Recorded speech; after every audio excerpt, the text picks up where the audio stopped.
dengan tubuh yang sehat. Sekalipun sakit, saya masih bisa ada hari ini. Tapi kadang susah sekali ya kita bersyukur. Padahal kita bisa bangun pagi, itu ada sesuatu yang berharga yang bisa Tuhan beri. Apakah itu tidak cukup Bapak Ibu Saudara untuk kita bersyukur dan berterima kasih sama Tuhan? Kalau kita atau ada yang merasa bahwa saya tidak punya karunia apa yang pendeta, di luar sana banyak orang punya karunia, tapi saya apa? Tuhan tidak kasih apa-apa.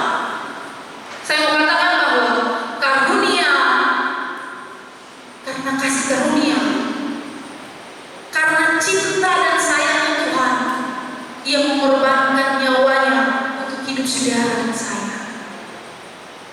Kalau kita bilang saya yang pendeta tidak bisa apa-apa, mau dibilang ganteng tidak, makanya saya susah pacaran dan sampai hari ini belum menikah, umur sudah tua, belum pulang. Mau dibilang saya punya banyak karya, tidak. Oleh karena itu saya susah bergaul dengan orang, saya tidak punya teman. Apalagi dibilang kaya, sukses, jauh sekali. Yang kemudian banyak orang meremehkan saya, bahkan keluarga saya sendiri. Kenyataan seperti itu ada, saudara-saudara. Kalau kita bilang kita tidak punya keahlian apa-apa, hidup kita, biasanya kita bilang, hidup saya ini di bawah standar, ini standar, hidup kita di bawah standar, saking putus asa. Di bawah standar hidup saya. Tapi saya mau katakan, apapun pandangan orang tentang dirimu, Tuhan memandang saudara dan saya sebagai ciptaan Tuhan yang paling berharga. Jadi tidak cukupkah itu menjadi alasan untuk kita bilang terima kasih Tuhan, untuk kita bilang bersukacita menjalani hidup yang Tuhan beri. Karena ketika kita bersyukur saudara-saudara, maka kita akan melihat sesuatu yang baik yang belum kita sadari, yang belum pernah kita lihat sebelumnya. Jadi pertama yang perlu kita ingat bahwa setiap kita diberi talenta, diberi karunia oleh Allah.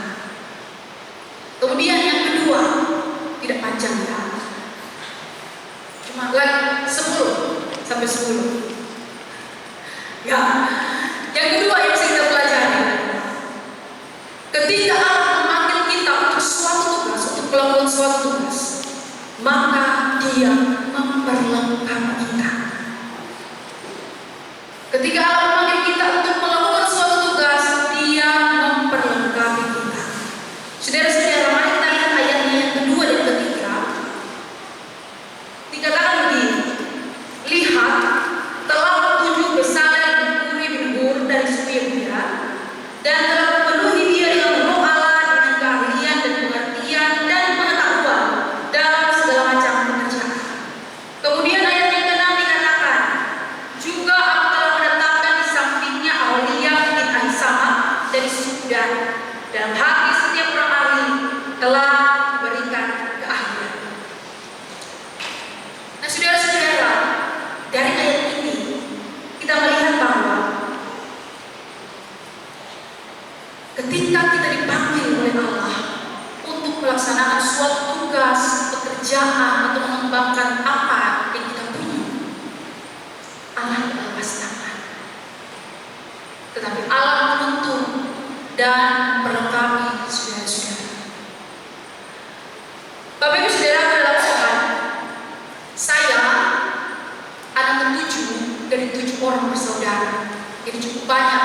Saya anak paling bungsu dari 7 orang bersaudara.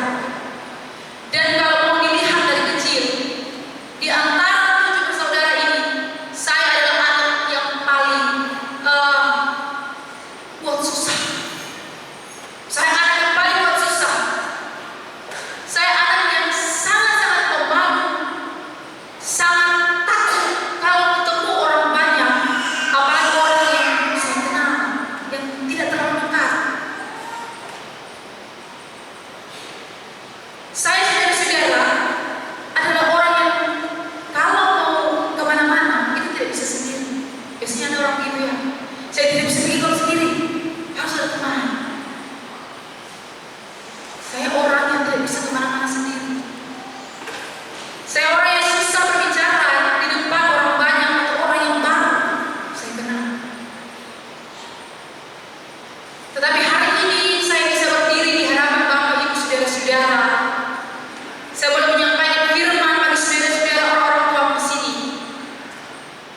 adalah bukti bahwa Tuhan bukan hanya kasih kita tugas, Tuhan bukan hanya panggil kita, Tuhan bukan hanya kasih kita talenta lalu Dia suruh kembangkan dan membiarkan begitu saja, tetapi Tuhan memperlengkapi kita juga. Ini bukan hanya berlaku bagi pekerja-pekerja gereja ya, pendeta, penatua, diaken, dan pekerja-pekerja yang lain, tapi ini juga berlaku bagi kita semua dalam setiap tugas, pekerjaan, talenta kita, dan tugas tanggung jawab kita masing-masing. Saudara-saudara dalam Tuhan, beringatlah ya bahwa ketika Allah memanggil kita untuk sebuah tugas, maka Tuhan juga memperlengkapi saudara dan saya. Yang ketiga terakhir, yang bisa kita ambil dari pembacaan firman Tuhan kita hari ini adalah jangan sendirian, berat bersama lebih baik.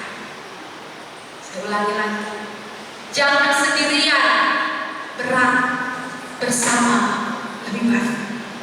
Ini bukan untuk saudara-saudara yang masih sendirian. Bapak Ibu saudara-saudara yang senyum-senyum ini berarti masih sendiri.